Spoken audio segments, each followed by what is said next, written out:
மக்கா இன்னைக்கு ஒரு புதிய ஐட்டம் கேட்டலாம். நல்ல பழம்பொரியும் பாயசமும். இப்படி பேர் வித்தியாசம் இருக்குல்ல, பழம்பொரியும் பாயசமும். இது வந்து இந்த அவுல் எல்லாம் போட்டு செஞ்சு பாயசம் கேட்டலாம். அவுல் ஜவ்வரி எல்லாம் போட்டு செஞ்ச பாயசம். பாயசம் சூடாக இருக்குது.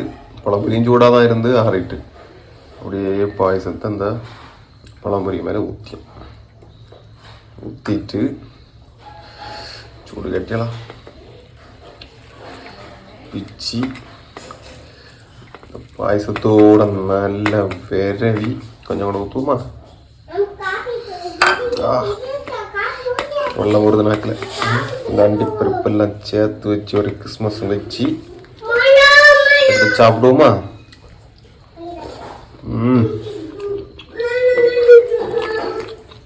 சொர்க்கமாக்கா சொர்க்கம். போலீஸ் சம்பவம் கேட்டலாம்.